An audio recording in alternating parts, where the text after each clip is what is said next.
이렇게 드디어 시험이 치러졌네요. 일단 그동안에 시험 공부하시고 그 다음에 시험 치르시느라고 우리 고생하신 수험생분들께 격려의 박수를 좀 보내드리고요. 물론 공부하신 분들의 개인적인 어떤 차이가 있겠지만 저희들이 봤을 때 민법 및 민사특별법 또 학개론도 그렇다고 그래요. 아주 그렇게 어렵게는 나온 것 같지 않은 것 같습니다. 그래서 어느 정도 이제 공부를 하신 분들은 합격선 이상은 좀 획득을 하지 않았을까 이런 생각을 하면서 36회 민법 및 민사특별법 해설 강의를 좀 하도록 하겠습니다. 자, 41번 문제부터 들어가 보죠. 반사회질서 법률행위에 관한 설명으로 틀린 것은 그랬는데요. 이거 많이 우리가 이제 설명했죠. 간단하게 체크하고 들어갈게요. 자, 1번은 반사회질서 행위인지 여부는 당연히 법률 행위가 이루어질 때 옳은 얘기고요. 반사회질서 법률행위 무효죠. 자, 이걸 선의 제3자에게 대항할 수 있는가 없는가 그 얘기인데 굉장히 많이 강조해드렸죠. 선의 제3자에게 대항할 수 없는 것은 기본적으로 의사표시에 하자가 있어서 무효나 취소된 거죠. 이건 선의 제3자에게 대항할 수가 있죠. 그래서 2번이 틀린 예가 되겠어. 정답이 되겠습니다. 자, 3번 허위진술 반사회질서 행위고요. 강박 반사회질서 행위라고 할 수가 없죠. 동기가 반사회질서인데 표시가 됐다면 전체적으로 법률행위 자체가 반사회적 행위로 무효가 된다. 자, 우리 많이 풀어보셨던 얘기입니다. 자, 42번 들어가죠. 통정의 표시인데 통정의 표시는 계속 나왔어요. 그래서 우리가 잘 정리를 해 주셨을 텐데 그것도 통정의 표시에서 자, 제3자에 대한 거죠. 이거 많이 해봤죠. 해당하는 자를 모두 그런 것 그랬죠. 자, 통정의 표시에서 제3자는 채권이든 부동산이든 뭐뭐 한 자, 감유 한 자 되겠네요. 자, 그 다음에 파상관제인 유명하죠. 되겠죠. 받은 자인데 자, 조심하라고 그랬죠.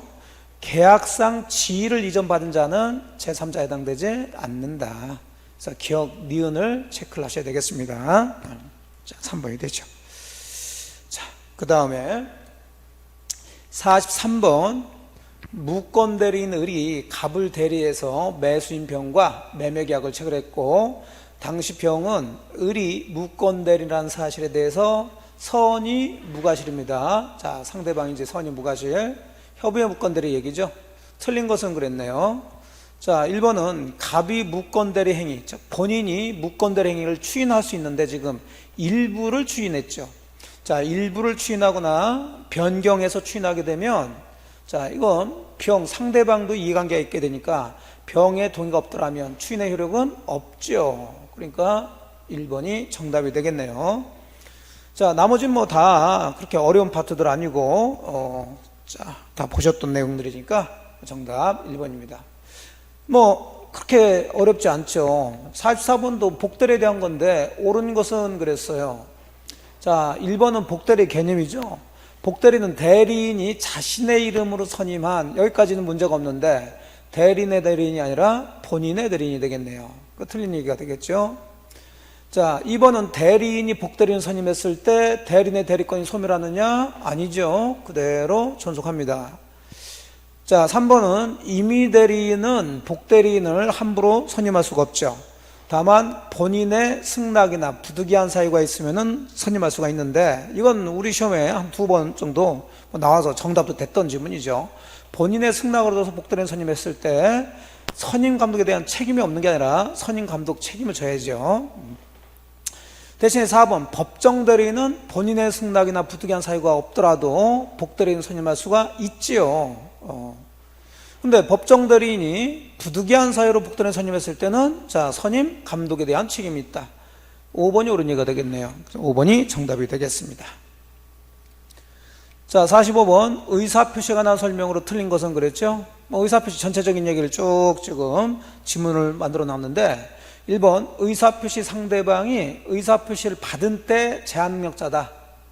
상대방이 의사표시 받은 때 제한능력자라면 표의자는 자, 그 원칙적으로 의사표시로서 대항할 수 없죠. 다만 그 상대방의 즉 법정대리인이 그 도달됐다는 사실을 알았다면 이제 주장할 수가 있죠. 옳은 얘기가 되겠네요. 자, 2번은 비진입 표시에 대한 얘기고, 비진입 표시에서 진이란 하고 물어봤다면, 자, 의자를 가지고 해석을 하시라고 그랬어요. 자, 그럼 특정한 내용에 뭘? 의사 표시를 하고자 하는 표의자 생각, 옳은 예가 되죠. 자, 표의자가 진정 마음속에서 바라는 사항을 얘기하는 건 아니다. 자, 맞았고요. 3번은 경과실로 착오에 빠진 표의자가 착오를 이유로 의사표시를 취소했을 때 표의자는 그로 인해 손해입은 상대방에 대해서 불법행위라는 손해배상 책임진다. 이거 많이 해봤죠. 착오에 빠져서 그 법률행위를 취소한 게 불법행위는 아니죠. 그래서 3번이 틀린 예가 되겠습니다. 자, 통정의 표시로 무효인 법률행위도 채권자 취소권 대상 될 수 있다고 그랬죠. 또 5번에 비진입 표시인데 공무원의 사직의 의사 표시는 공법상해이니까, 자, 비진입 표시에 대한 규정이 준용되지 않는다. 되셨습니다. 3번이 되겠네요. 자, 46번 착오로 인한 의사표시 설명으로 틀린 것 그랬습니다. 자, 1번 착오로 인한 의사표시 취소권은 당사자 합의에 의해서 배제할 수가 있죠. 자, 1번이 틀렸습니다. 뭐 다른 거 크게 문제 안 되는 거고요. 우리가 많이 보셨던 그런 지문들이니까 1번 빨리 찍고 넘어가셨어야 돼요. 자, 47번 불공정한 법률행위 틀린 것은, 자, 궁박은 경제적 궁박뿐만 아니라 정신적 심적 궁박 또 포함된다. 자, 많이 해봤어요 우리가. 또 무경험이 뭐냐 그랬을 때는 거래 일반에 대한 경험 부족이지, 자, 그 해당 법률행위가 속한 특정 영역에서 경험 부족을 뜻하는 것은 아니죠. 반대죠. 그래서 2번이 틀린 예가 되는 거죠. 자, 급부와 반대급부 사이 현저한 불균형은 구체적 개별적 사안에서 일반인의 사회 통념에 따라서 결정되고요. 4번 불공정 법률행위에도 전환 적용되죠. 추인은 안 되지만 대리 내에서 법률행위가 이루어졌을 때 이것도 많이 봤죠. 궁박은 비읍 누구? 본인을 기준으로 판단한다. 2번이 되겠습니다. 48번 법률행위 부관, 조건과 기한에 대한 얘기죠. 틀린 것은 그랬는데요. 자, 1번 불법 조건이 붙은 법률행위. 불법 조건은 반사회적 행위인 조건을 얘기하는 거죠. 그건 법률행위 전부가 무효가 되는 거죠. 이것은 조건만 무효가 되는 게 아니라. 2번 불법행위 조건이 붙어있는지에 대한 증명 책임은 그냥 일반적이니까 당연히 조건이 붙어있더라고 주장하는 사람한테 입증 책임이 있겠고요. 자, 기한의 이익은 누구를 위한 것으로? 채무자를 위한 것으로 추정되죠? 자, 그럼 기한이익 상실에 관한 당사 특약이 효력이 없냐 그 얘기인데, 우리가 많이 해보셨죠? 기한이익 상실 특약은 두 가지, 정지조건부 기한이익 상실 특약이라는 것도 있고 형성권적 기한이익 상실 특약이라는 것도 있고, 그 중에 아무 얘기가 없다 그러면 형성권적 기한이익 상실 특약으로 추정한다. 이건 많이 문제가 나왔는데, 그런 특약이 가능하다는 것은 당연히 그 특약이 효력이 있다는 얘기가 되겠죠. 3번이 틀린 얘기가 됩니다. 자, 다른 것도 크게 문제될 게 없는 지문들이었어요. 자, 49번 법률행위 무효에 관한 설명으로 틀린 것은, 뭐 이것도 그렇게 어렵지 않죠. 자, 무효행위 추이는 묵시적 방법으로 하고요. 그 무효원이 소멸된 후에 해야 되어 있고, 당연히 무효임을 알면서 해줘야 되겠죠. 3번도 우리가 많이 했죠. 무효인 법률행위는 법률 효과가 없다는 얘기인데, 그에 따른 법률 효과를 침해하는 것처럼 보이는 위법행위나 채무 불이행이 있다 하더라도, 자, 그 손해배상 청구할 수는 없다. 맞았고요. 자, 무권리자 처분도 무효죠. 자, 근데 실제 권리자가 이를 추인했다. 자, 이거 추인 많이 했잖아요. 세 가지. 무권대리 행위 추인은, 자, 소급표가 있죠. 그 다음에 무효행위 추인은 소급표가 없죠. 추인한 때부터 새로운 법률행위를 하는 건데, 여기처럼 무권리자의 처분행위를 실제 권리자가 추인했을 때, 그건 무권대리 행위를 본인이 추인한 것처럼 처분 시에 소급한다고 그랬어요. 근데 여기는 추인한 때부터 했으니까 이거 틀렸죠. 4번이 정답이 되겠네요. 자, 5번 유동적 무효 상태인 토지거래 허가구역에서 그 동네가 그 허가구역 지정 해제되면 확정적 유효가 되겠네요. 쉽습니다. 아직까지 뭐 크게 어려운 거 아니죠. 어느 정도 공부 좀 하신 분들은. 자, 50번 법률행위 취소, 옳은 것을 모두 고른 것은 그랬네요. 자, 기업본은 법정 추인 사유냐 아니냐 그인데 이행 청구가 나왔어요. 자, 그러면 청구하고 양도, 권리 양도, 청양은 누가 했는지를 잘 보셔야 된다고 그랬어요. 이건 취소권자가 했을 때만 법정 추인이 되는 거지, 여기처럼 상대방이 청구나 양도했을 때는 법정 추인 사유가 아니죠. 맞았네요. 자, 그 다음에 니은번은 제한 능력을 이유로 법률행위가 취소됐어요. 그럼 악의의 제한 능력자는 취소됐으니까 받았던 거 돌려주는데, 제한능력자는 선악 따질 것 없이 이익이 현존한 한도에서만 상환할 책임이 있다. 니은번도 옳은 얘기가 되겠네요. 자, 이것은 표의자의 착오를 상대방이 알고 이용했다. 자, 착오 지문이 또 나왔어요, 여기에. 자, 그러면 제가 착오해서 알고 이용했다. 그럼 무조건 뒤로 가서 취소할 수 있다, 없다? 있다라고 나와야 된다고 그랬어요. 자, 그러면 이것은 틀렸네요. 기억번하고 니은번이 옳은 것이 되겠어요.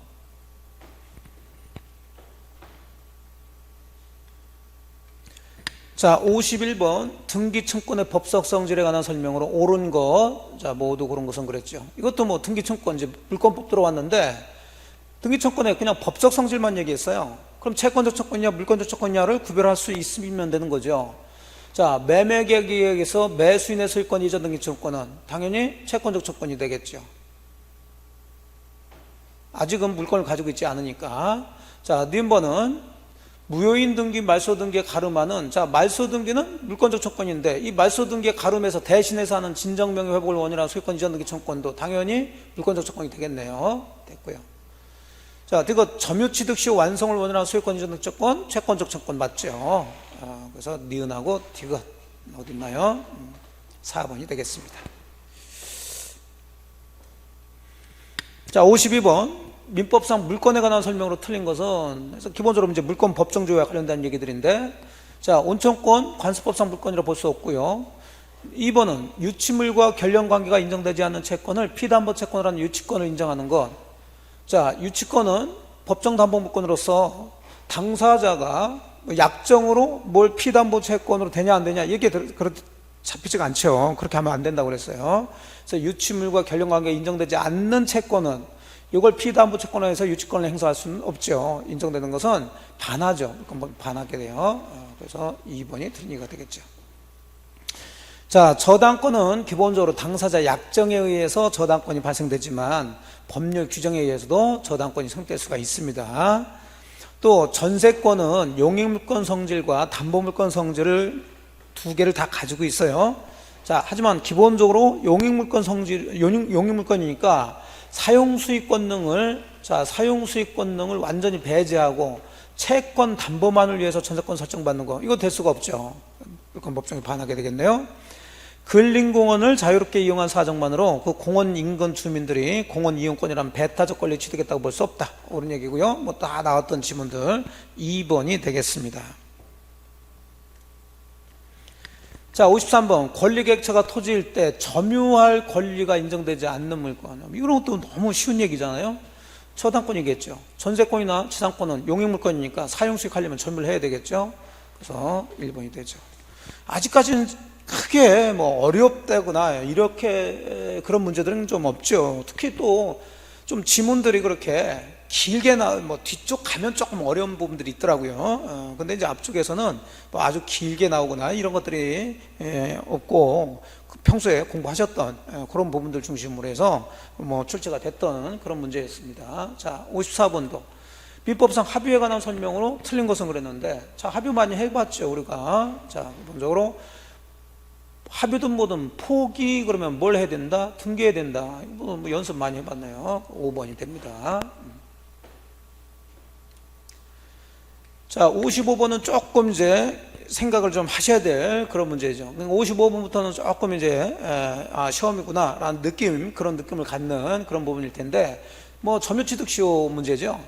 갑소유 엑스토지를 우리 20년 이상 소유의사로 평온 공인하게 현재까지 점유하고 있다 그랬으니까, 자, 을이 시효 완성자네요. 시효가 완성됐다는 걸 이제 문제에서 잡아놨어요. 갑이 소유자고, 을은 갑에게 취득시 완성을 이유로 엑스토지 소유권 이전 등기를 청구했대요. 그럼 갑도 이제 자기 토지가 을이 시효 완성했다는 거 알았다는 얘기죠. 아직 등기는 이전받지 못했습니다. 자, 이런 상황이에요. 틀린 것은 그랬어요. 자, 1번 갑이 엑스토지 위에 비닐하우스를 설치했어요. 자, 그러면 을은 아직 이 토지 소유자는 아니지만 계속 지금 뭐 하고 있나요? 점유를 하고 있으니까 이 토지 소유자에 대해서도 점유권에 기해서 방해 배제 청구할 수가 있습니다. 이미 시효가 완성됐기 때문에 됐고요. 2번, 3번 대신에 갑은 아직은 자기가 소유자라 하더라도 시효 완성자인 을에 대해서는 아무것도 청구할 수가 없다라고 그랬죠. 맞았고요. 자, 4번은 엑스토즈가 수용돼서 갑이 보상금을 수령했어요. 아직 을 명의로 등기가 되지 않은 상태에서 수용됐으니까 소유자인 갑에게 보상금이 나왔다는 얘기죠. 자, 요거 이제 이 보상금에 대해서 대상청권, 즉 시효 완성자는 이 토지 대신 나온 보상금을 달라고 할 수 있느냐 없느냐 그 얘기인데, 그 대상청권을 행사하려면은 이 갑이 시효 완성했다는 사실을 알 상태에서 수용이 됐었어야 돼요.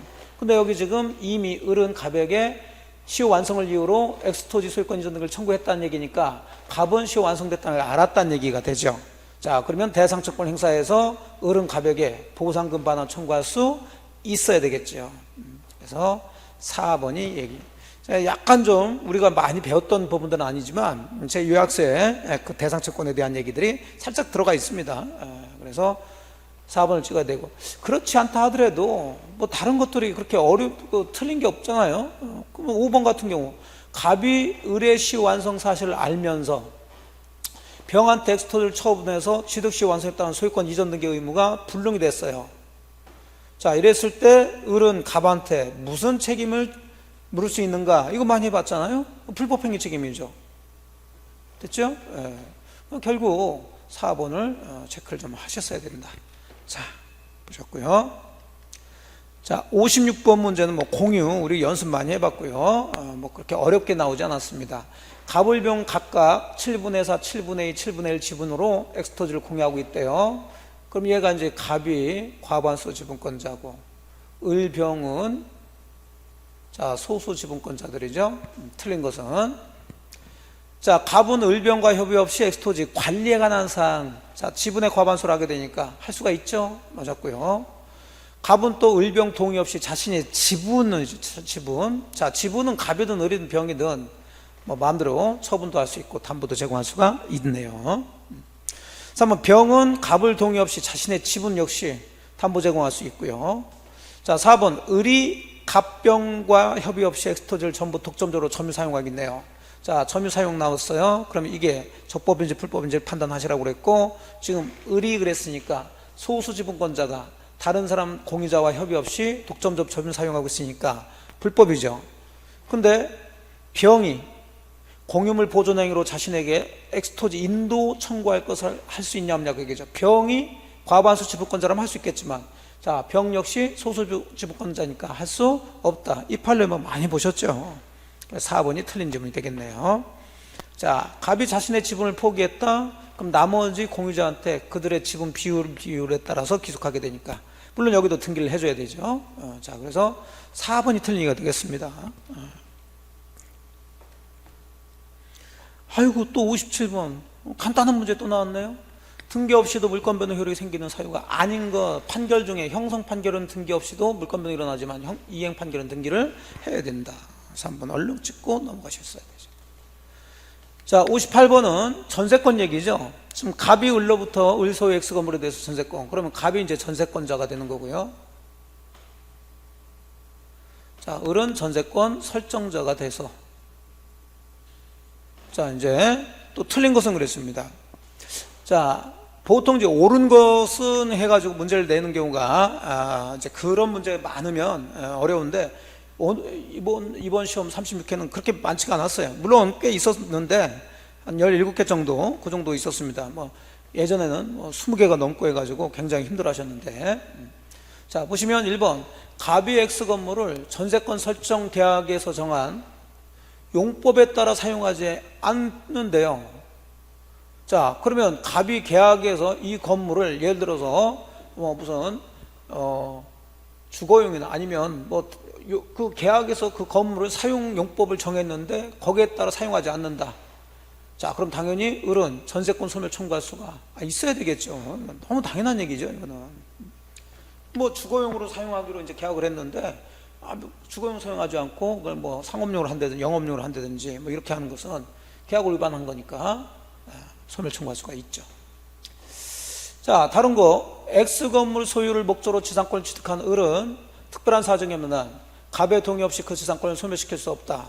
자, 이것도 사실은 이제 지문으로 이제 보셨던 지문들일 텐데, 자, 그러면 지금 X 건물이 지금 을이 소유자인데 어쨌든 건물은 토지 위에 있어야 된단 말이에요. 그럼 이 문제에서는 이 X 건물이 소지하고 있는 토지가 누구 건지는 얘기 안 했는데 2번이 X 건물 소유를 목적으로 지상권 취득한 을을 그랬으니까 을은 지금 자기 땅이 아닌 남의 땅에다가 지금 자기 X 건물을 가지고 있구나. 그러면 남의 땅에 X 건물을 소유하기 위해서는 그 남의 땅, 누구 땅인지 모르겠지만은 그 남의 땅을 적법하게 사용할 수 있는 권리가 있어야 되는데 여기서는 지상권을 가지고 있다는 거죠. 그럼 여기서 이 지상권은 이 을이라는 사람이, 즉 건물 소유자가 자기 건물을 소유하기 위해서 남의 토지에 가지고 있는 그런 권리란 얘기예요. 즉 이 지상권은 건물 소유를 목적으로 해서 건물 소유자가 가지고 있는 권리. 그럼 그런 구조라면 이 지상권은 이 건물의 종된 권리가 되겠죠. 자, 그래서 주로 이제 우리가 이런 질문을 이제 풀었단 말이에요. 그런데 이 X 건물에 대해서 전세권이 설정됐어.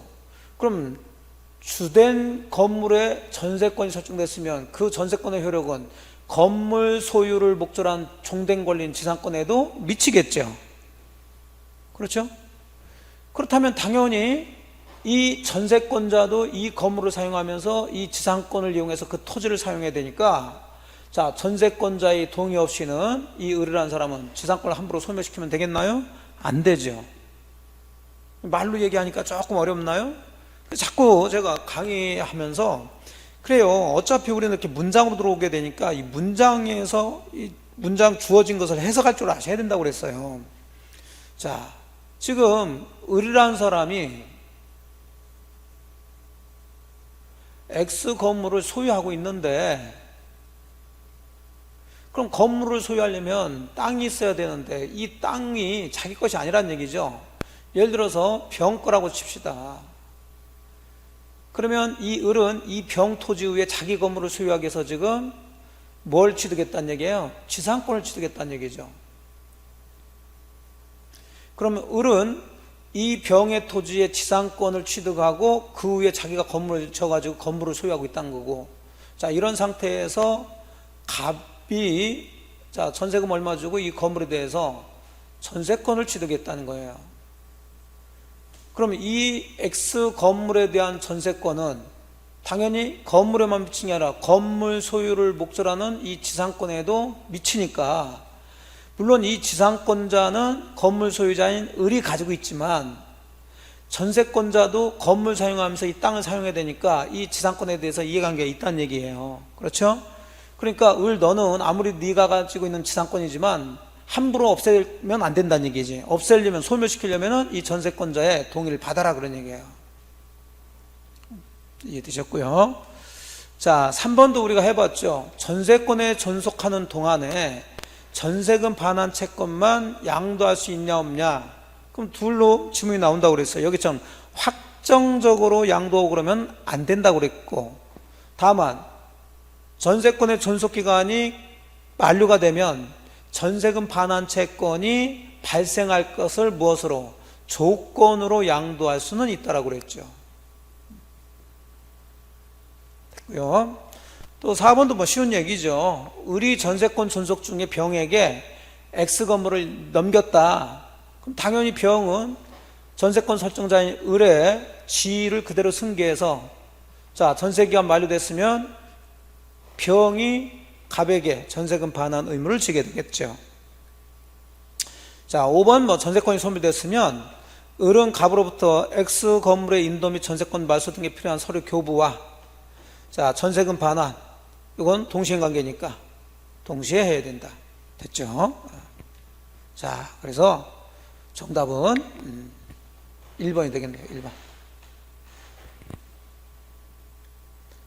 자, 59번 또 지상권. 옳은 것은 그랬는데요. 이것도 뭐 정답 쉽죠. 지상권자의 지상권 갱신청구는, 이건 형사권 아니죠. 그래서 제가 강의할 때도 갱신청구하고 그 다음에 주택임대차와 상가임대차의 갱신 요구권하고는 의미가 다르다고 그랬어요. 갱신 청구했다고 해서 자동으로 갱신되는 건 아니고, 자, 지상권 설정자는 승낙도 할 수 있고 거절도 할 수 있죠. 그럼 승낙을 해야 갱신되는 거니까 이건 형사권이 아니죠. 만일 이제 거절했으면 지상권자는 지상물 매출권 들어갈 수가 있네요. 자, 담보 목적으로 지상권이 설정됐을 때 피담보 채권 소멸했으면 있을 이유가 없으니까 지상권도 소멸한다. 이거 많이 봤죠. 우리 시험에도 자주 나왔고요. 2번이 되죠. 자, 3번은 존속기간 얘기인데 최단 존속기간 30년은 자, 우리가 30년, 15년, 5년으로 정해놓은 것은 자, 그 타인 토지 위에 건물이나 공작물, 수목을 뭐하기 위해서? 소유하기 위해서죠. 했을 때 법에 정해진 최단 존속기간이 적용되는 거지, 여기처럼 기존의 건물을 사용하기 위해서 지상권 취득할 때는 이런 것들이 적용되질 않는다. 뭐 조금 깊은 판례지만 다 말씀드렸고 지문에서도 우리가 풀어봤던 그런 지문들이에요. 틀렸고요. 자, 또 건물 소유 목적으로 지상권이 있다 하더라도 그 건물이 멸실됐다고 지상권도 없어지는 건 아니죠. 지상권 존속기간이 있으니까. 또 이건 뭐 우리 시험에도 2번 나왔던 지문, 지상권이 저당권의 목적일 때 지료 연체에 따른 지상권 소멸 청구는 저당권자한테 통지하는 즉시가 아니라 통지 후 상당 기간이 경과된 후 효력이 생기게 되겠네요. 자, 2번이 되겠습니다.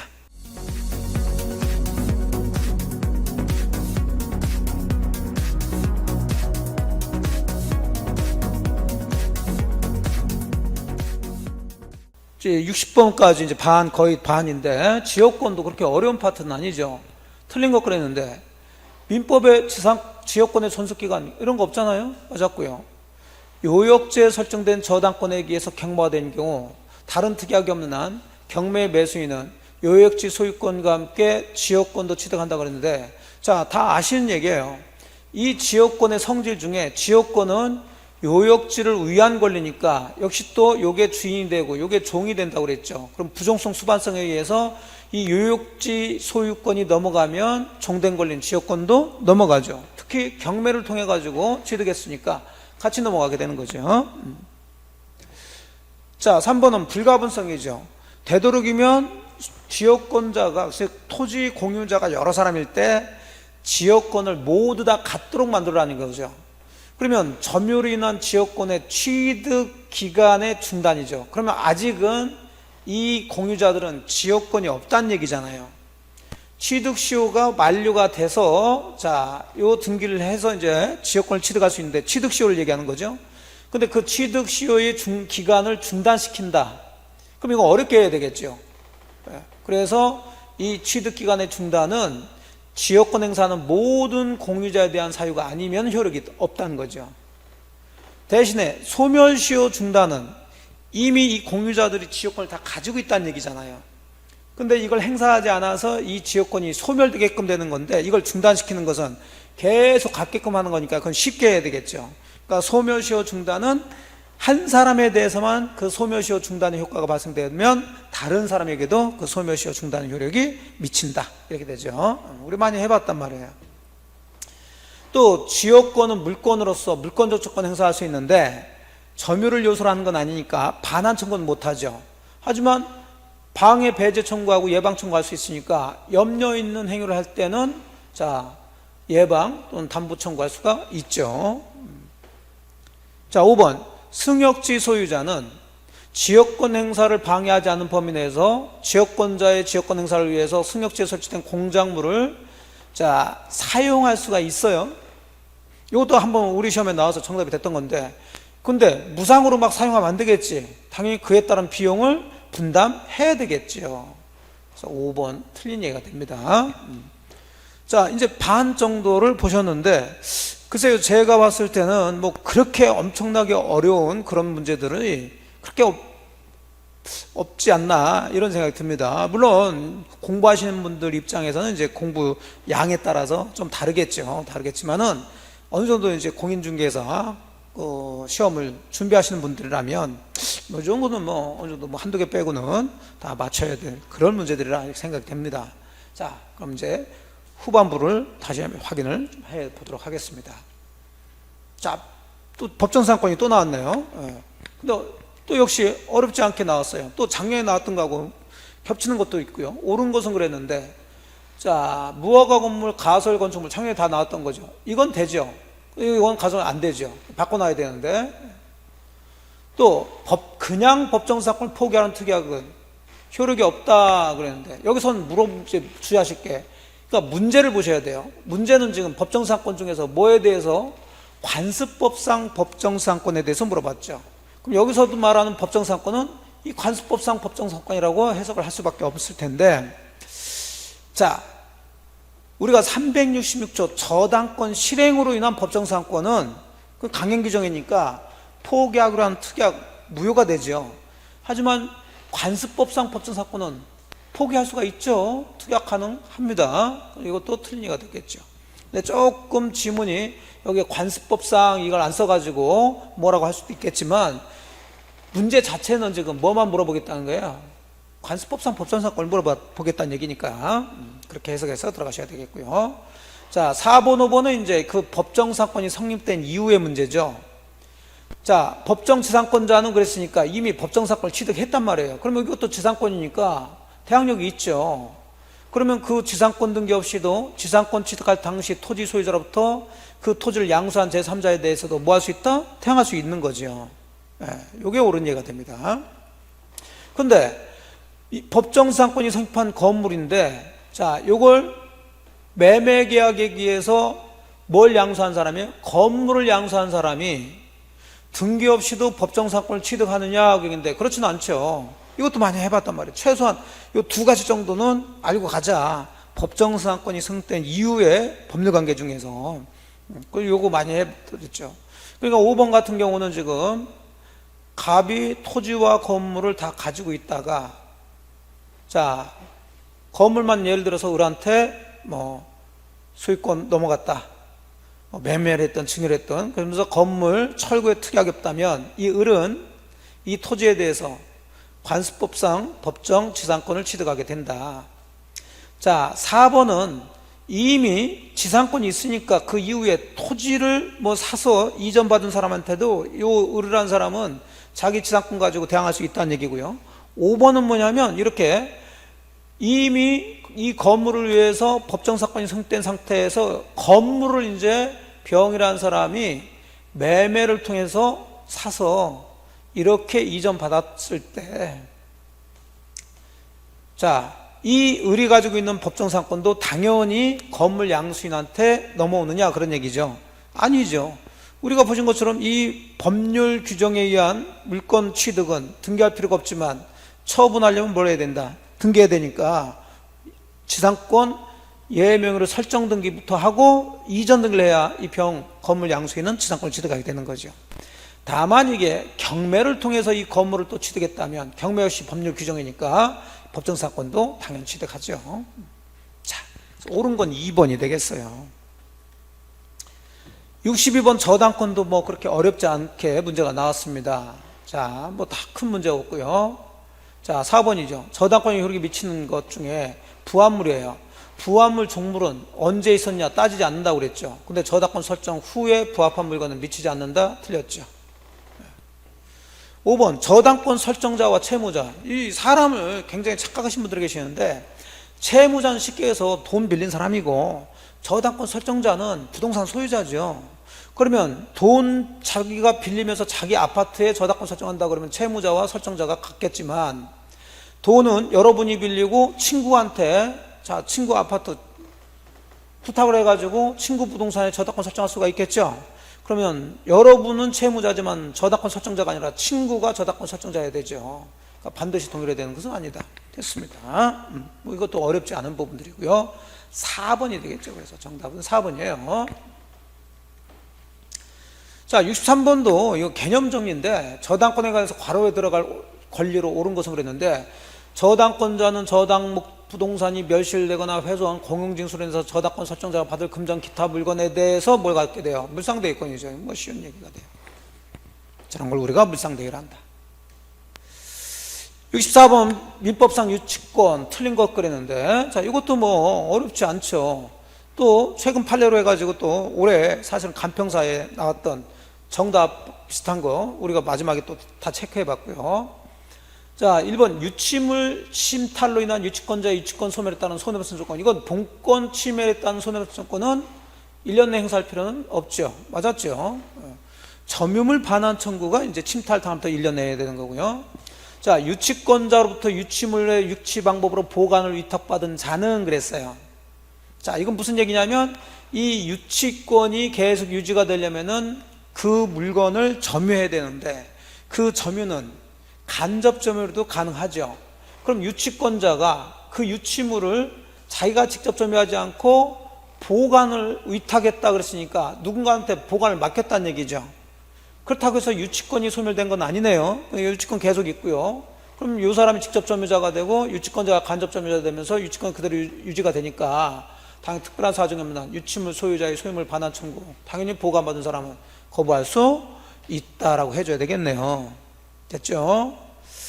3번 토지 전세권이 소멸하기 전에는 전세권자의 지상물 매수권 매 유치권 안 된다 됐고요.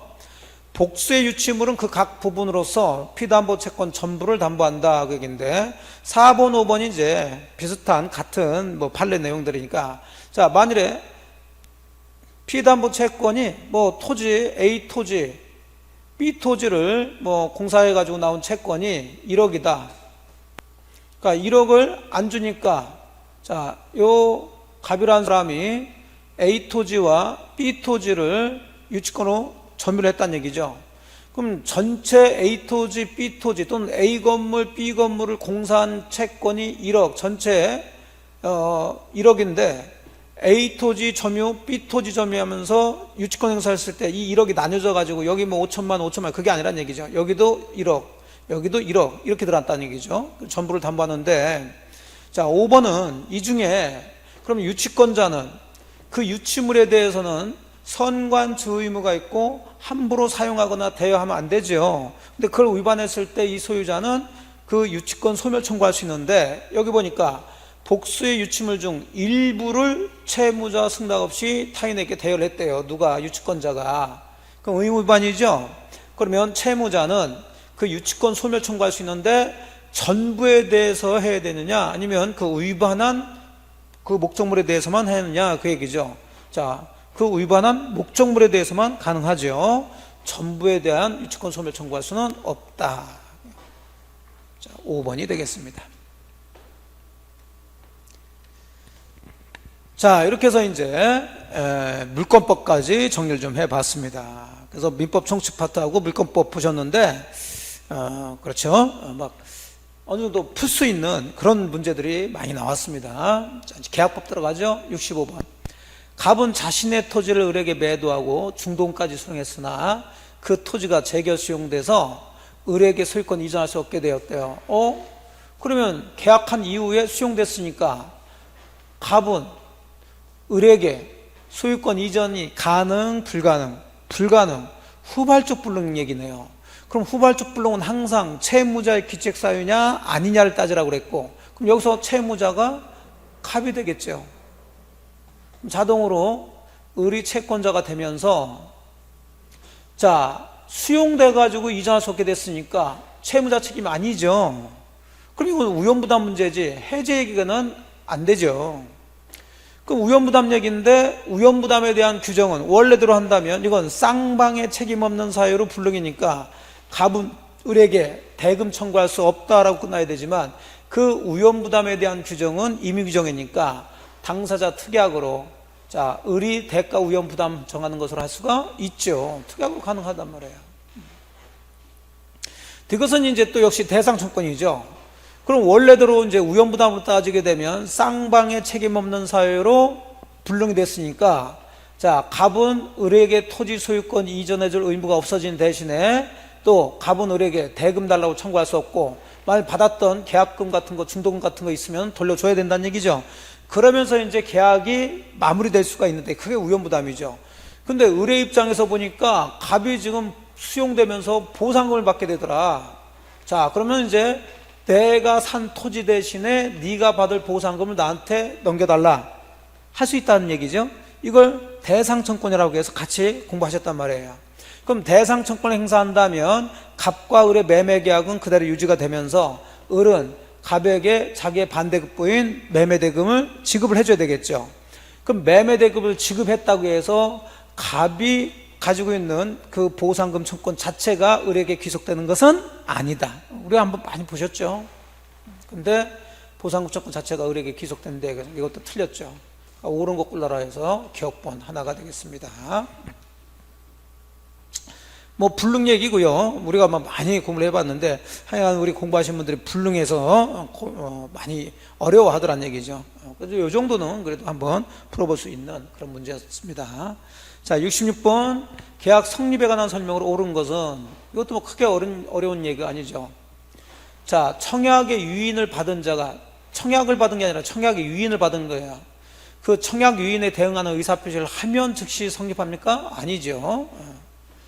자, 당사자 간에 동일한 내용의 청약이 상호 교차됐다. 교차 청약이죠. 언제 계약 성립한다고요? 도달했을 때죠. 3번 합의 해제. 합의 해제도 계약이죠. 그러니까 합의 해제를 하자고 뭘 한 거예요? 청약을 했어요. 근데 상대방이 그 청약에 대해서 조건을 붙여 승낙했다. 그럼 이 승낙은 이 청약을 모함과 동시에, 거절함과 동시에 새로 청약한 것으로 보니까 이 청약은 효력이 없어지겠죠. 오케이. 3번이 옳은 예가 됩니다. 자, 4번은 살짝 장난친 거예요. 자, 이것도 뭐 간단하게 설명드린 적이 있는데, 원래 청약은 상대방한테 도달해서 효력이 발생하면 청약자는 그 청약을 함부로 처리할 수가 없죠. 그런데 이제 이 명예퇴직에 대한 청약, 명예퇴직, 퇴직서 제출하는 거, 그것은 그 고용관계를 합의로 해지하기로 하는 청약으로 본다는 얘기죠. 그래서 자기가 명예퇴직서를 제출했다. 그럼 청약을 한 거죠. 퇴직에 대한 합의, 해지, 청약을 한 거예요. 그러면 제출했으니까 상대방인 회사 측에 도달됐으면 우리 법을 그대로 적용하게 되면 이제 나중에 마음이 바뀌어서 아니 나 명예퇴직 안 할래요. 처리할 수가 없단 말이에요. 원칙적으로는. 자, 이렇게 되면은 이 명예퇴직 한 사람이 집에서 살아날 수가 없다고 그랬어요. 그래서 요거 같은 경우는 명예퇴직에 대한 합의 청약이 회사 측에 도달됐다 하더라도 그 회사 측에서 수리해서 합의가 되지 전까지는 청약할 수 있다고 그랬죠. 예, 합의 해지가 되기 전까지는 처리할 수가 있습니다. 그러니까 보통은 도달을 해서 효력이 발생하면 처리를 못 하는데, 이건 더 지나서 회사 측에서 그 명예퇴직서를 수리해서 합의 해지가 되기 전까지는 처리할 수 있죠. 근데 여기는 그러니까 읽어보시면 이미 합의가 있다라고 했으니까 이건 합의 해지가 된 거예요. 계약이 끝난 거죠. 자, 그런데 명예퇴직 예정일 전이라면 처리할 수 있다 그러는데 이 틀린 얘기가 되는 거죠. 네. 합의 해지가 되기 전까지 할 수 있다는 거예요. 근데 합의 해지가 돼버렸으니까 이제 처리할 수가 없겠죠, 이거는. 자, 5번도 매매 일방예약이 성립하기 위해서는 뭐 예약에 대한 건데, 뭐 뒤쪽에도 문제가 또 나오는데, 본계약 요소가 되는 내용들이 확정되어 있거나 확정될 수 있어야 됩니다. 틀려요. 그래서 옳은 것은 3번이 돼요. 자, 67번 동시행관계가 인정되지 않는 걸 모두 고른 것은, 이건 뭐 우리가 외운 거 골라라 그 얘기니까, 자, 변제 의무, 그 다음에 권리금 해소로 인한 경매무효 다 되네요. 그래서 5번이 되겠습니다. 68번 부동산 매매계약 합의 해제에 대한 설명으로 틀린 것 그랬죠. 자, 합의 해제했던 그냥 해제를 했던 이미 이전된 소유권이 있다 그러면 등기 없이도 당연 복귀하고요. 2번 당사자는 특별한 사정이 없는 한 합의 해제니까 채무 불이행을 한 손해배상 청구할 이유가 없죠. 하지만 제3자의 권리를 해할 수 없다는 규정, 민법 규정은 적용되겠죠. 이것만 적용되고 나머지는 당사자 뭐에 의해서, 합의에 의해서 정해지니까 뭐 기본적으로 뭐 금전에다 받은 날부터 이자를 부과해야 될 의무도 없고요. 손해배상 청구할 이유도 없고요. 또 우리나라는 계약 자유에 의해서 합의 해제를 했다가 그 합의 해제를 무효화시키고 해제된 계약을 부활시키는 약정도 할 수가 있다라고 그랬죠. 이것도 뭐 제 요약서나 다 나와 있어요. 자, 그래서 이게 틀렸고요. 자, 5번 뭐 한번 읽어보시면 되겠네요. 묵시적으로 할 수 있다 그 얘기입니다. 자, 69번 들어가죠. 갑과 을은 엑스토제에 대해서 매매 예약에, 자, 매수인 을이 예약 완결권을 갖게 되었어요. 자, 옳은 걸 모두 고른 것은 그랬습니다. 기억번 갑과 을은 자, 예약 완결권 행사 기간에 대한 건데 기본적으로 당사자 간에 약정이 있으면 그 약정 기간 내에 행사해야 되고 약정이 없을 때는 이제 형성권이니까 예약이 성립된 후 10년 내 행사해야 되지만 그 약정 기간은 제한이 없다고 보는 거예요. 판례가 옳은 얘기고요. 니은번 예약 완결권 행사 기간을 약정을 했으면 이 기간이 지나면 당연히 예약 완결권은 소멸돼야 되겠죠. 근데 그 기간이 지났더라도 뭐 우리 토지를 인도받아 소멸이 상관없어요. 기간이 지났으면 소멸해야 돼. 틀렸고요. 자, 이 예약 완결권이 행사 기간을 경과했는 데 대해서는 법원의 직권사항입니다.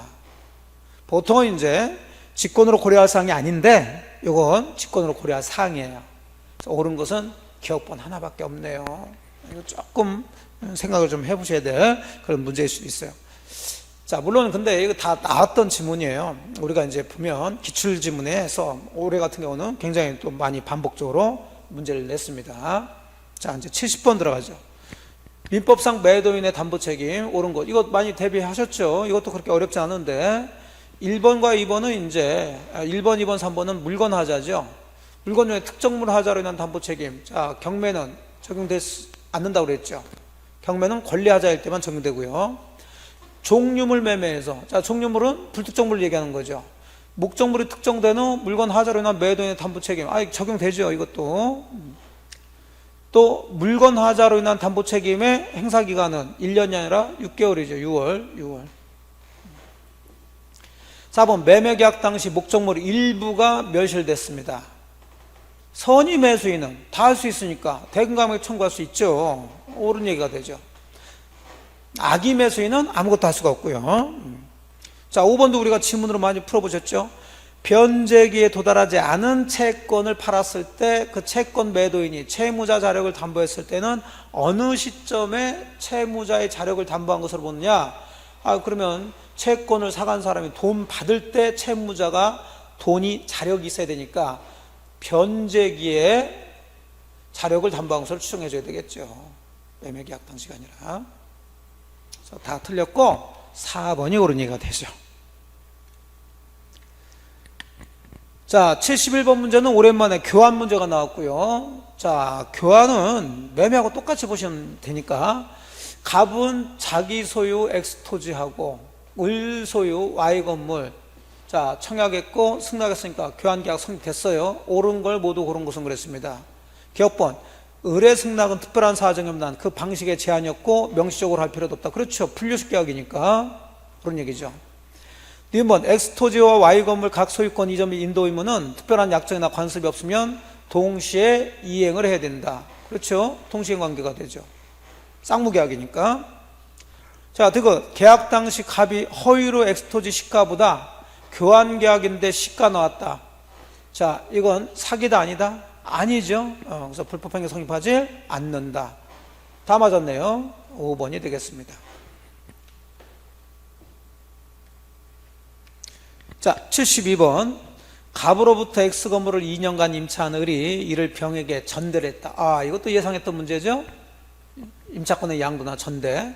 다만 여기서는 이제 전대했다고 하고 지금 양도나 전대는 임대인의 동의를 받아서 할 때하고 동의 없이 할 때가 있는데 박스 안에서 이제 동의를 한 경우하고 동의하지 않은 경우를 다 구별해서 침을 만들어냈어요. 자, 그러니까 갑으로부터 갑의 건물, 자, 2년간 을이 임대차를 냈고요. 이 건물을 병한테 전대차를 냈다는 거죠.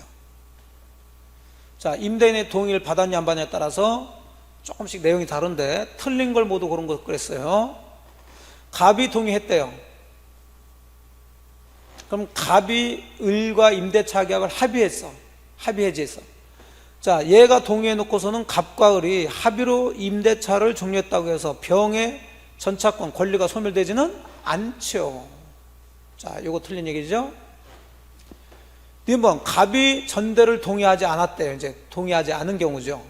자, 이거 많이 얘기했잖아요. 자, 동의하지 않았으면 이제 갑이 병한테 당연히 이 병이 이 건물을 사용하고 있다 그러면은 불법 점유를 이유로 해서 방해 배제 청구할 수 있는데 병에 대해서 차임 상당의 손해배상 청구할 수 있는가 이 문제는 갑과 을 간의 이 임대차가 존속 중이냐 아니냐에 따라 다르다고 그랬어요. 자, 그러면 갑은 을과의 임대차 계약이 존속하는 동안 그랬으니까 존속하는 동안 을로부터 차임을 받았을 테니까 이 사람은 손해난 게 없죠. 그래서 병에 대해서도 손해배상 청구할 수가 없다라고 해야 되는데 있다 그래서 틀렸고요. 자, 이것도 뭐 잘 아시는 얘기고요. 자, 갑이 또 동의했습니다. 그러면 동의를 해줬다 그러면 이 전차인도 이 임차인하고 똑같은 권리를 인정해줘서 갑 임대인의 동의를 얻어서 이 건물에 부속시킨 거라든지 또는 갑으로부터 매수한 부속물이 있다 그러면은 다시 병은 갑에게 매초권 행사할 수 있다라고 그랬죠. 자, 그래서 티귿 옳은 얘기가 되죠. 그럼 틀린 것 고르라고 그랬으니까 틀린 것은 기억하고 니은 번을 체크하면 되겠습니다. 자, 됐죠? 자, 그 다음에 73번 갑이 건물 소유를 목적으로 을로부터 을 소유 엑스토지를 기간 정함 없이 임차하는 계약을 체결하고 그 지상에 Y 건물을 신축한 후 자, 임대차 계약이 을의 해지 통고로 종료됐대요. 자, 그러면 을이 토지 임대인이 되고요. 갑이 임차인이 되면서 자, 얘가 어디 있어요? Y 건물의 소유자죠. 소유자. 임차인이. 네.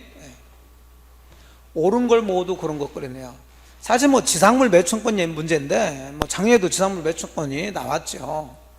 자, Y 건물이 무허가 건물이든 뭐든 다 대수가 있는데 없다 그래서 틀렸고.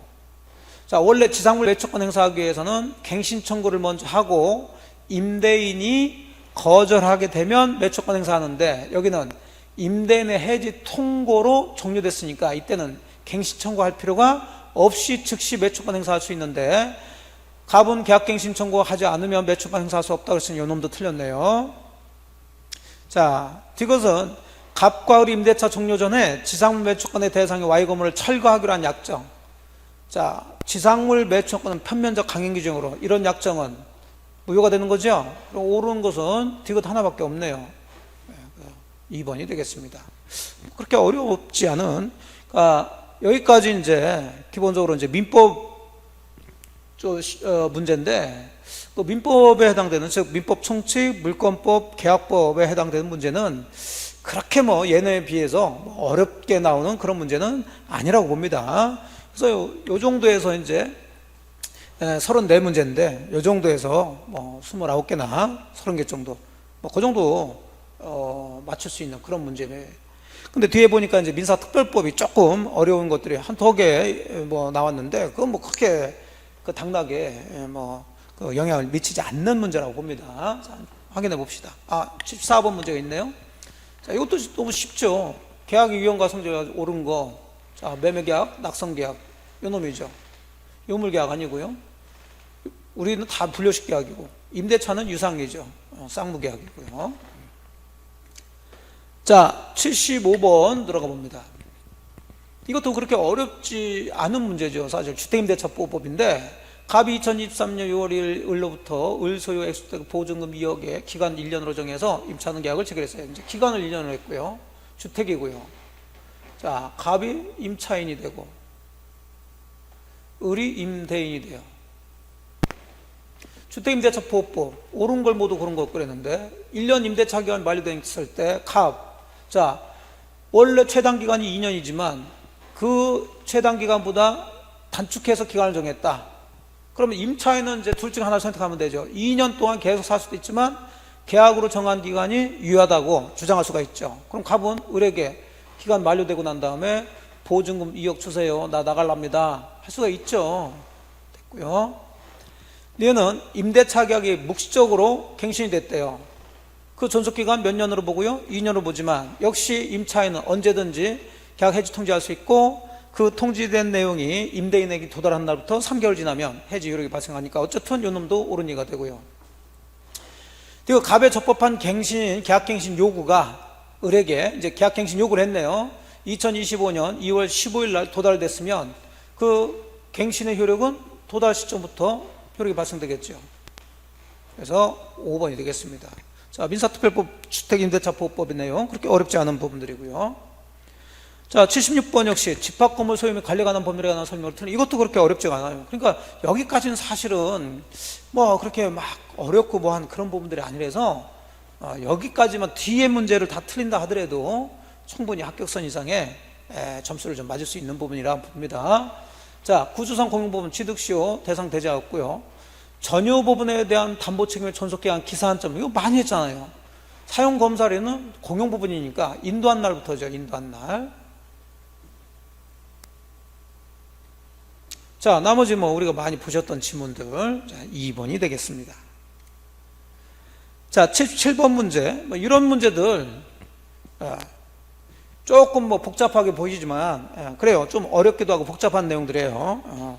그 가담법 한번 보시고, 아니면 지금까지 푸셨던 것 중에 좀 자신 있으면 이건 빨리 넘어가셔서 하나 뭐 쭉 보시면서 체크하셔도 돼요. 왜냐면 아주 최신 판례도 나오고 해서. 어쨌든 이제 풀어봅니다. 갑은 2024년 5월 1일 을에게 1억 원 변제기는 1년 후 이자는 연 5% 정하면서 대여하면서 대여금 채권, 대여금 채권 1억 원이네요.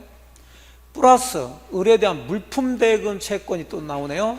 1억 담보하기 위해서. 그러니까 총 2억 원을 담보하기 위해서 가담법을 했고, 가등기 담보계약을 했고, 자, 을 소유 엑스토지에다가 감명의 가등기를 마쳤대요. 자, 그 을은 변제기가 지난 2025년 7월 7일 양 채권 중 물품 대금 채권만 갑에게 전액 변제했대요. 이걸 다 변제했어요. 그럼 남은 것은 이제 뭐만 남았나요? 대여금 채권만 남았죠. 자, 이해가는 설명으로 옳은 걸 모두 고른 것은 그랬어요.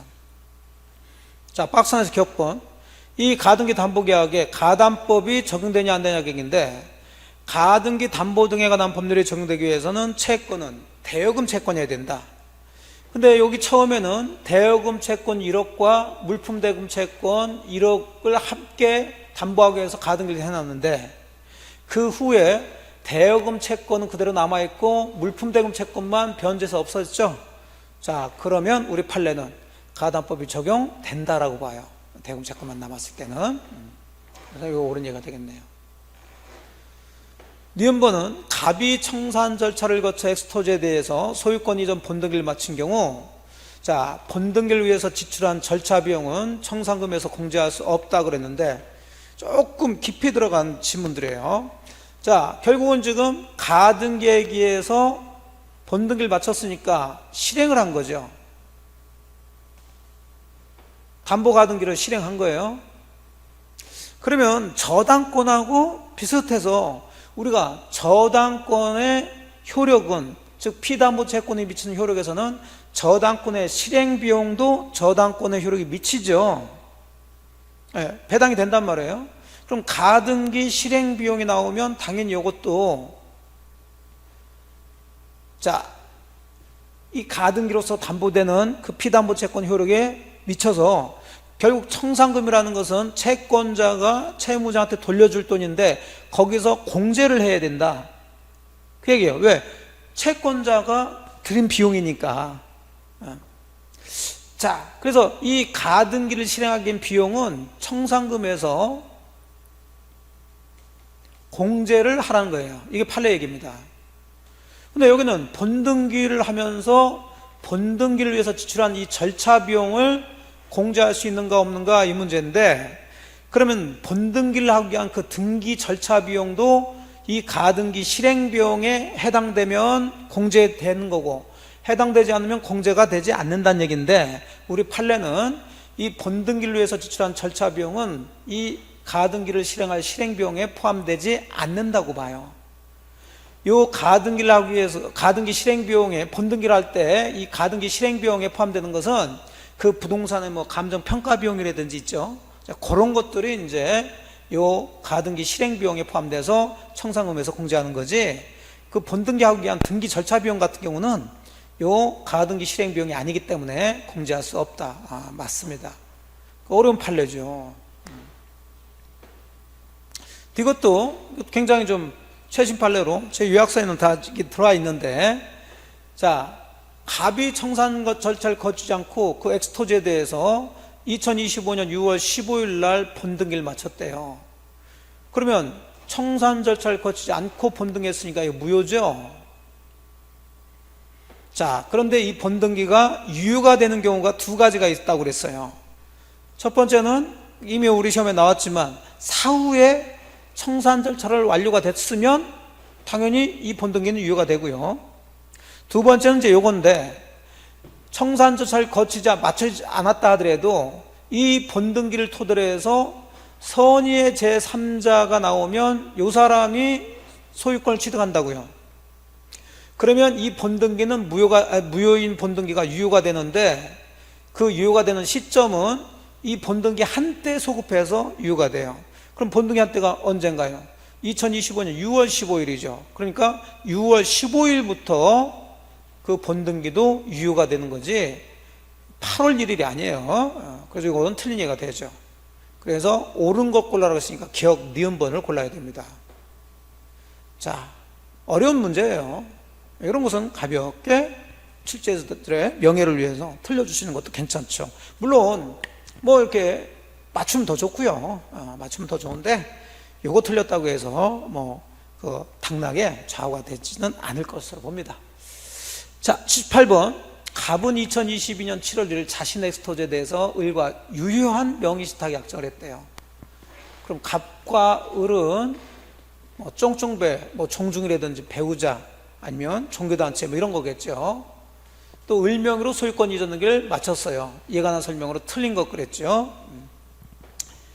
자, 유효인 명의신탁 문제네. 올해는 또 명의신탁에서 두 문제가 나오는데 전부 다 양자간 명의신탁을 가지고 했어요. 하나는 이제 유효인 걸 가지고 갔고 하나는 무효인 걸 가지고 얘기했어요. 무효인 걸 이제 좀 이따 보고요. 자, 갑과 을이 부부인 경우에 갑이 사망하더라도 그 명의신탁 약정을 갑의 상속이 나고 계속 유효하게 존속이 됩니다. 맞고요. 2번, 갑이 병에게 엑스토제를 매도했습니다. 그 매매 계약은 타인 권리 매매라고 할 수가 없고요.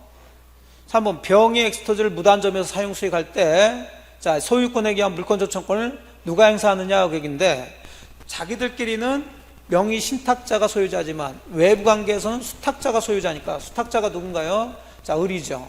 그러니까 을이 해야지 갑은 병에게 직접 그 소유권 주장할 수 없다. 옳은 얘기가 되죠. 자, 유효인 명의신탁이니까 갑은 언제든지 을에게 명의신탁 해지를 원인으로 해서 다시 이전 등기해달라 청구할 수가 있겠죠. 다 옳은 얘기고요. 5번은 여러분도 다 아신 얘기예요. 갑자기 이제 요 질문이 나와서 그런데 점유취득시효 문제가 되죠. 병이라는 사람이 엑스토제에 대해서 점유취득시효를 완성한 후에 아직은 소유권 이전 등기 전에 갑이 명의신탁 해지를 원인으로 소유권 이전 등기를 마쳤다고요. 그러니까 을한테 등기가 된 상태에서, 자, 원래 지금 이 토지가 갑 거였는데 명의신탁, 유효인 명의신탁을 해서 을이 등기가 된 상태에서 병이라는 애가 취득시효 완성을 했다는 얘기죠. 자, 완성 후에 이 신탁자가 명의신탁 해지해서 다시 돌려받았다는 얘기지. 자, 이랬을 때 시효를 완성한 병이, 자, 갑에게 그 취득시효 주장할 수 있는가 없는가 이 얘기인데, 저 병이 취득시효를 주장할 수 있는 사람은 시효 완성 당시 진정한 소유자. 그럼 시효 완성 당시 소유자로 판단된 사람 누구예요? 을이죠. 을이 등기가 되고 외부관계 병한테는 얘가 소유자니까. 그럼 갑이라는 사람은 시효 완성 이후에 소유자로부터 이전받은 사람이니까 얘한테는 취득시효 주장할 수 없다라고 해줘야 되겠죠. 5번이 틀린 질문이고, 자, 이런 형태의 질문이 우리 시험에도 점유취득세에서 문제가 나온 적이 있죠. 2번 나온 적이 있습니다. 우리가 또 풀어봤고요. 그래서 5번이 틀린 얘기예요. 그러니까 이제 점유취득시효라고 해가지고 문제를 냈으면은 생각이 날 텐데 갑자기 명의신탁 문제를 내면서 요 판례를 내니까 조금 헷갈릴 수 있는데, 그래서 1, 2, 3, 4 뭐 크게 어려운 파트가 아니고, 그래서 5번을 체크를 하셨어야 돼요. 자, 79번은 이제 무효인 명의신탁입니다. 근데 요건 34, 35, 36개 계속 똑같은 양자간 무효인 명의신탁을 문제를 냈어요. 옳은 것은 그랬는데, 즉 이제 갑이 그 소유 엑스토제에 대해서 그냥 친구 을과 명의신탁 약정을 맺고, 자, 등기를 이렇게 해놨다는 얘기죠. 이거 무효죠. 옳은 것 그랬어요. 1번 갑은 을에게 엑스토즈에 대해서 부당이득을 원하는 소유권자 등기 청구할 수 없다. 그렇죠. 맞았죠. 이거 34회 때 나와서 있다라고 해서 틀린 질문을 해서 정답이 됐던 거예요. 자, 부당이득 원인으로 해서 소유권 이전을 하는 게 아니라 갑은 어쨌든 자기 명의로 등기를 되돌려내야 되는데, 그럼 이 명의탁이 무효고 이 등기도 당연히 무효니까 말소 등기를 하거나 진정명의 회복을 원하면 소유권 이전 등기를 해서 받아와야죠. 그래서 없다. 맞았죠. 자, 2번은 을이 병에게 엑스토즈를 적법하게 양도했다가, 자, 을이 이제 소유자도 아니지만 병한테 토지를 적법하게 양도했으면 이 사람이 소유권 취득해요. 그럼 결국 얘가 소유권을 가진 상태에서 소유권에 기한 말소등기 청구나 소유권에 대한 물권적 조건을 행사해야 되는데, 이 상태에서 이 병이 소유권 취득하다 보니까 갑의 소유권은 없어진 거죠. 다시 을이 소유권 회복했다 하더라도, 자, 갑은 을에게 소유물 반환 청구권 행사할 수 없죠. 왜? 소유권 자체가 없어졌으니까. 역시 이것도 우리 시험에 나왔던 지문이고, 다 나온 거 다시 한번 반복해서 낸 거예요. 3번은 병이 친구 을과의 명의신탁 약정에 따라서 이제 팔아서 적법하게 양도한 게 아니라 여기도 명의신탁했다는 거죠. 이전 등을 마친 후 명의탁 사실을 알지 못하는 정에게, 다시 이제 정에게 이놈이 팔아 넘겼을 때, 자, 그러면 누가 소유권 취득하겠어요? 정이 소유권 취득하겠죠. 그래서 갑은 정에게 소유물 반환 청구할 수가 없겠네요. 4번, 을이 병에게 엑스토즈를 처분해서 병이 유효하게 소유권을 취득할 경우, 자, 을이 이제 병한테 명의신탁을 하지 않고 적법하게 처분해서 소유권 넘겼다. 그러면 을은 자기 걸 처분한 건 아니죠. 또 되돌려줘야 되는데 되돌려주지 않고 처분해서 넘겼으니 갑이라는 사람은 자기 토지 엑스토지 소유권을 잃게 되니 당연히 불법행위가 되는 거죠.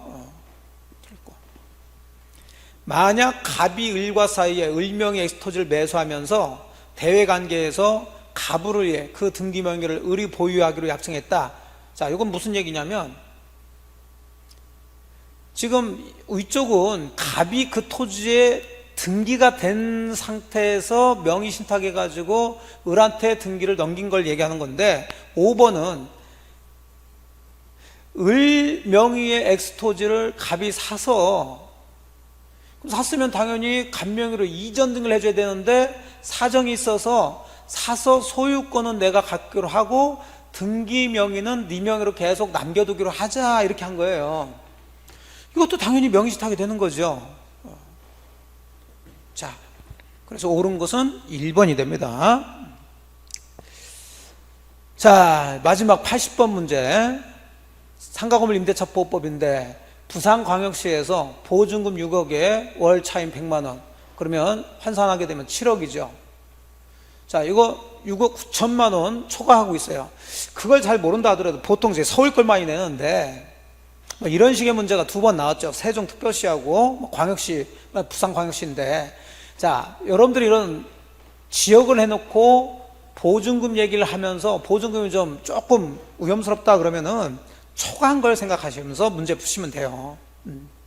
그러면 결국은 법에서 정하고 있는 보증금을 초과해서 임대차 계약을 한 거예요. 그럼 원래 상가건물 임대차 보호법 적용되지 않지만 적용되는 게 몇 가지 있죠. 그거 골라라 그런 얘기예요.